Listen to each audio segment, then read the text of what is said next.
सबसे पहले तो आई थिंक मैं आप लोगों से एक ही चीज़ पूछना चाहूँगा एंड दैट थिंग इज़ कि where is Roman Reigns. That is a question जो कि अब दोबारा से वापस आ चुका है। तो guys, so much champions of the world, मैं हूँ 3DX Chetan and today we are going to talk about next week because next week is going to be very stacked for us Indians और in general wrestling fans because superstar spectacle and payback दोनों चीजें एक ही हफ्ते के अंदर देखने को मिलेगी। पहले WWE payback आ रहा है जो कि बड़ा ही कंफ्यूजिंग स्टेट में आ रहा है बिकॉज आई बिलीव कि उतना अच्छा इसका बिल्ड नहीं रहा है and I want to be shocked अगर काफी लोग उठ के कहेंगे वेल पेबैक आ रहा है, I don't even know about it and I am not going to जज देम बिकॉज जो बिल्ड है वो ऐसा ही रहा है। I mean apart from the poster what is so great about Payback, but again WWE से हम उम्मीद भी क्या कर सकते हैं, इतना अच्छा पेपर व्यू जैसे ही वो दे देते when it comes to the numbers तो फिर वो सेकंड पेपर व्यू में कहते थोड़ा ब्रेक ले लेते हैं और बिल्कुल वही चीज देखने को मिली। पेबैक के अंदर 5 मैचेस अनाउंस्ड हैं एंड मार्क माय वर्ड्स, आपको अगर एक भी याद हो तो मतलब मैं तुरंत बोल दूं तो आप कहोगे कि पेबैक नहीं 5 मैचेस है। शुरुआत करते हैं ऑफ कोर्स सबसे पहले Rey Mysterio versus Austin theory के मैच से। सिंगल्स मैच है for the United states championship जो कि आपको पता है किस तरीके से आया। रे मिस्टीरियो ने पूरा टूर्नामेंट वगैरह जीता, ऑस्टिन थ्योरी से मैच लड़ा, ऑस्टिन थ्योरी से टाइटल ली and then of course revenge वाला मैच तो मिलना ही था, वो यहाँ पर ऑस्टिन थ्योरी को मिला and somehow Austin theory championship हारने के बाद इस चैंपियनशिप के लिए ज्यादा रेलिवेंट लग रहा है। What is happening with this championship?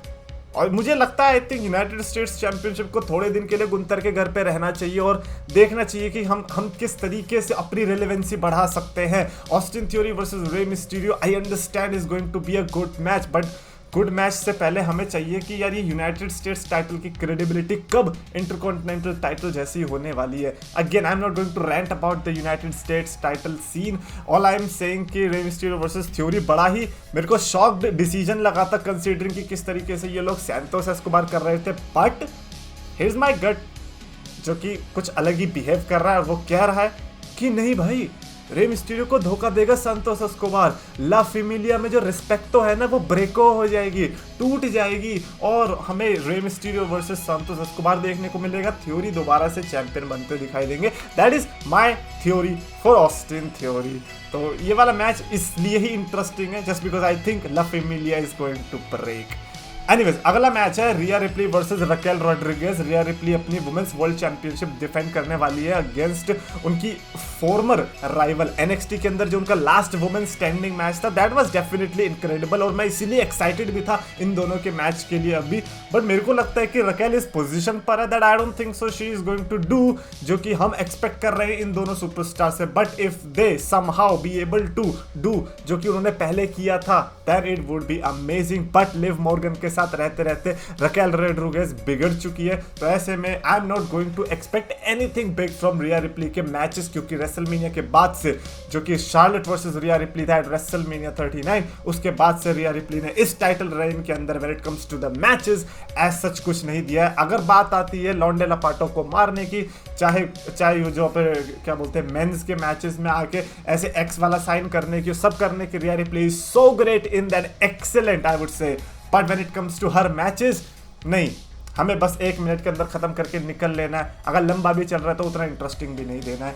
So my hope would be कि कर देना यार, बट मैं एक्सपेक्ट नहीं कर रहा हूँ। अगला मैच एक और फीमेल डिवीजन की तरफ से जो कि आया, Becky Lynch and Trish Stratus steel cage match देखने को मिलेगा। एक ऐसा दौर जब हमें एक्सट्रीम रूल्स में स्टिपुलेशन देखने को नहीं मिलती। You are getting at Payback Payback वही पेपर रिव्यू जिसमें ट्रिपल एच ध्यान भी नहीं दे रहा है, then you should be happy. Becky Lynch versus Trish Stratus, I know कि they are going to deliver at the paper review. उनकी राइवलरी मैं कहूंगा कि बड़ी डिसअपॉइंटिंग रही है।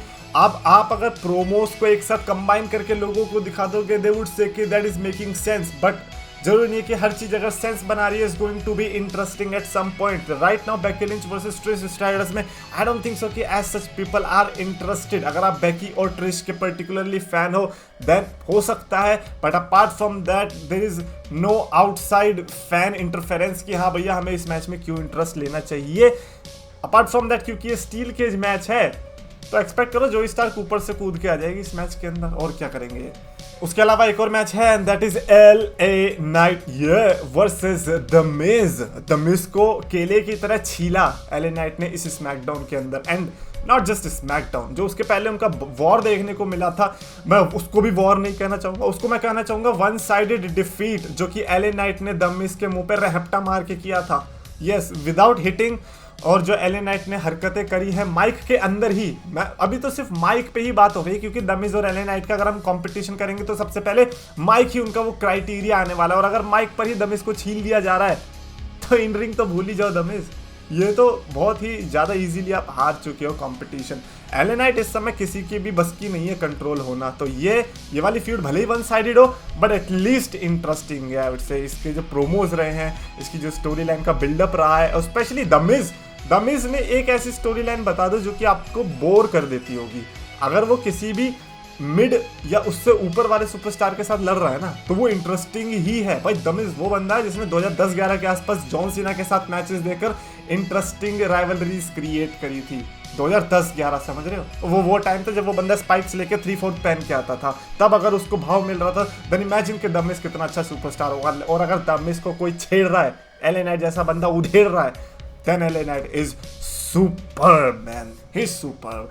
Anyways, now let's talk about the final match. Seth Rollins versus Shinsuke Nakamura. Seth Rollins अपनी title world heavyweight championship defend करने वाले against the Japanese, the king of strong style Shinsuke Nakamura। और ये match definitely worth it होने वाला है, because from what I am seeing ये तो मेन इवेंट है।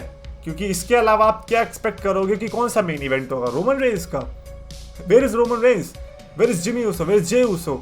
इनका तो स्टोरी लाइन और इन सबसे ऐसा लग रहा है कि बहुत दूर दूर तक नाता हो गया, क्योंकि अभी ब्रे वाइट वाले इंसिडेंट की वजह से जिमी ऊसो और ये स्टोरी लाइन कंटिन्यू नहीं हो पाई।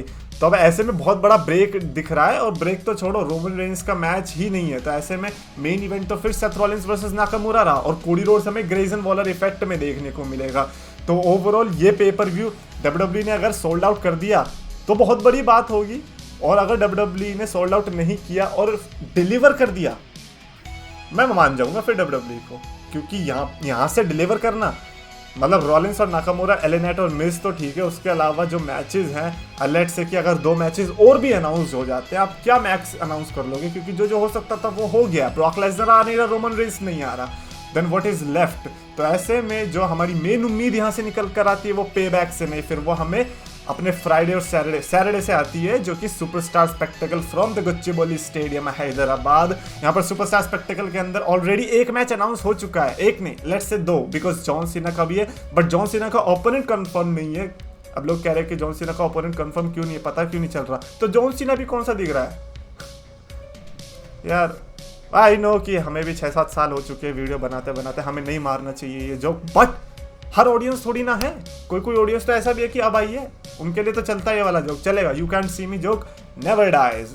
एनीवेज, जॉन सीना का एक मैच है, we don't know the opponent yet, और मैं सेथ रॉलिंस भी नहीं प्रेडिक्ट करना चाहता, बिकॉज एक जो मेरे को गेस लग रहा है वो सेथ रॉलिंस वर्सेस जिंदर महल का लग रहा है, which is bad. I know Seth Rollins versus Jinder Mahal is bad, but क्या कर सकते हैं, इंडिया में आ रहे हैं, उनको लग रहा है कि हमें उनके लिए ज़्यादा भाई नहीं है interest, of course, because John Cena जब अनाउंसमेंट हुई है तब लोगों ने टिकटें खरीदना शुरू की है, सोल्ड आउट तब जाके हुआ है, तो clearly we want to see them. अगर आप WWE में हमें John Cena, Seth Rollins, Roman Reigns, Brock Lesnar करके दिखा रहे हो, तो सडनली हम लाइव इवेंट में कैसे जिंदर महल संघ और इनको क्या बोलते सपोर्ट करेंगे? कैसे? पहले इनको टीवी पे तो दिखाओ बढ़िया से, तब तो करेंगे। नहीं भैया, हम तो इधर रोमन रेंस, जॉन सीना को दिखाओगे, ये लो चेतन आ रहा है लड़ने, इसे देख कुछ भी कर रहे हैं। बट एनीवेज, एक जो जिंदर महल ने कंफर्म बताया वो ये कि Sami Zayn and Kevin Owens will be facing अपना इंडस शेयर। यस, वीर और सांगा के साथ मैच होने वाला है अनडिस्प्यूटेड टैग टीम चैंपियनशिप के लिए, जो कि एक्सपेक्टेड ही था।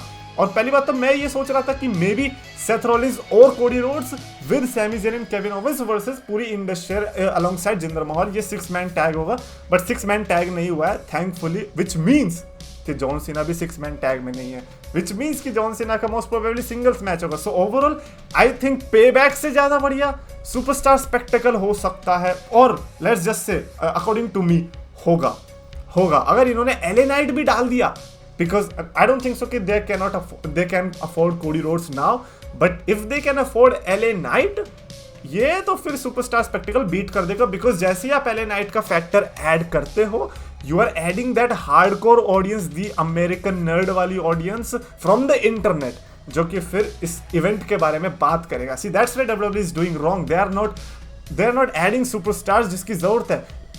आई अंडरस्टैंड रोमन रेंस और ब्रॉक लेसनर आप नहीं ला सकते, आपकी बस की नहीं है, बट एलए नाइट जैसा टैलेंट ना लाके आप बहुत बड़ा वेस्ट कर रहे हो। ट्रस्ट मी व्हेन आई से दिस। एलए नाइट को ऑलरेडी टीएनए में आए थे वो, जब आए थे तो इंडिया में ऑलरेडी एलए नाइट आ चुके हैं, तो थोड़ा तो उन्हें एक्सपीरियंस है। बट मैं सही में चाहूंगा कि डब्ल्यूडब्ल्यू कैसे ना कैसे करके एलए नाइट को लाए डब्ल्यूडब्ल्यू के अंदर। Anyways that is it for this video. Definitely comments में आप लिखकर बताना कि पेबैक और superstar spectacle, who do you think is going to win next week? Because my prediction says Superstar Spectacle, not because मैं front seat पे होने वाला हूँ, but because I think it will. Anyways, comments में लिखकर बताना, और अगर कोई वीडियो पसंद आए तो प्लीज लाइक करो, शेयर करो, चैनल को सब्सक्राइब करो।